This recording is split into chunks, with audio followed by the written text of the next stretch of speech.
Yang penting nggak usah takut, nggak usah berlebihan, dan tidak usah pergi dukun. Dukun bukan solusi, dukun menambah masalah. Nanti anak-anak dibilang diganggu tetangga. Nggak ada apa-apa, tetangga yang kena. Ingin mendapatkan informasi eksklusif seputar kegiatan dakwah, jadwal streaming, dan manfaat ilmu dari guru kita Al-Habib Hasan bin Ismail Al-Muhdar? Mari bergabung di grup WhatsApp Ahbabul Mustafa. Segera hubungi admin kami. Ya Habibi ya Muhammad. Assalamualaikum ya akhi, saya mau Habib jadi mau Habib menjawab mungkin maksudnya ya. Apa benar bayi bisa lihat jin atau semacamnya gitu? Apa benar jin semacam itu bisa mengganggu bayi? Kalau benar, bagaimana ciri-ciri bayi yang diganggu mereka? Saya sering membacakan ayat kursi dan kulhu Allahu ahad, al-falak, dan kul a'udzu birabbin nas diusapkan ke anak-anak kalau malam. Apakah sudah cukup atau perlu ada amalan lain lagi? Anak kecil bisa melihat jin atau tidak, kita sendiri tidak tahu karena kita waktu kecil kita lupa. Tapi dari kalam para salihin, anak bayi itu masih bersih. Dia sudah terkotori oleh dosa dan hal-hal yang jelek lainnya. Kullu mauludin yuladu alal fitrah. Semua bayi dilahirkan bersih, suci. Dari sisi ini, kesuciannya, kebersihan rohnya yang belum terkotori dengan maksiat atau hal-hal yang lain, ini membuat dia itu, kata ulama, rohnya itu nyambung dengan alam-alam yang lain. Ya. Nyambung dengan alam malaikat, nyambung mungkin dengan alamul jin. Ini diperkuat dari kisah-kisah. Ada kisah seseorang yang saleh yang menjaga tidak masuk ke rumahnya kecuali harta yang halal, sehingga anak istrinya betul-betul makan halal yang murni.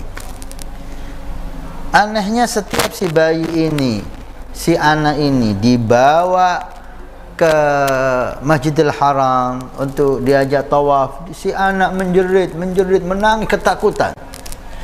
Keluar dari Masjidil Haram, diam dia, guyon, gurau, tertawa. Masuk lagi ke Masjidil Haram, dekat Ka'bah, nangis ketakutan. Sedih si bapak, kenapa anakku ini diajak ibadah kok kayak gini? Kemudian datanglah ke orang saleh. Orang saleh yang punya firasat, dan dia melihat ini orang saleh, maka makanan yang masuk ke perut anaknya ini lewat istrinya ini betul-betul halal murni. Anakmu ini tidak sakit. Kalau kamu ingin dia tidak menangis lagi ketika kau buat tawaf, kau bawa tawaf, coba kamu sekarang ke pasar, beli kurma 1 kilo atau semacamnya, kemudian kau mencuri 1 kurma. Kurma yang kau ambil 1 itu, kasihkan bayimu ini. Loh, gimana itu guru? Saya nggak pernah memasukkan ke perut anak saya, ini hal yang haram. Loh, kamu ingin anak kamu nangis apa enggak? Ya enggak, ya udah lakukan itu. Karena dia ingin anaknya sembuh, dia lakukan. Dia beli kurma, dia ambil 1, yang 1 ini dimakankan ke si bayi. Dibawalah bayi ini tawaf kembali ke Ka'bah. Masih Masjidil Haram guyon-guyon, sampai dekat Ka'bah bergurau, sampai diajak tawaf bergurau. Walhamdulillah, sembuh anak saya. Datanglah ke gurunya tadi itu, ya Syekh, jazakumullah khair, terima kasih anak saya sudah sembuh. Maksudnya udah saya ajak tawaf tidak nangis lagi.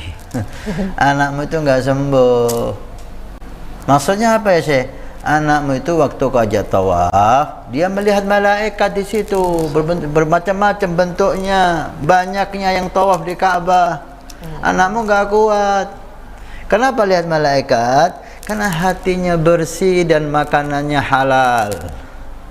Maka ketika kau masukkan kurma yang haram itu ke perutnya, udah dia nggak lihat lagi. Kemudian dia menyesal dan minta maaf kepada penjual kurma itu. Syahid dari kisah ini bahwa bayi yang makanannya halal itu ruhnya itu bersih dan menyambung dengan alam malaikat, dan juga bisa jadi dia juga nyambung di alamul jin. Maka ketakutan, nangis karena bayi itu lihat di ujung tembok rumah kita, takut. Mungkin karena ruhnya yang masih lembut, ya. Nah, makanya perlu azimah, perlu bacaan-bacaan seperti yang tadi dibaca, ayat kursi, al-falak, al-ikhlas 3 kali, al-falak 3 kali, an-nas 3 kali. Itu penting sekali dibacakan untuk anak kita. Pun ada bacaan-bacaan a'udzu bikalimatillahit tammat min syarri ma khalaq, ditiupkan di badan anak kita. Bismillahirrahmanirrahim, la yadurru ma asmihi syai'un fil ardi wala fis sama' wa huwas samiun alim, ditiupkan di badan anak kita.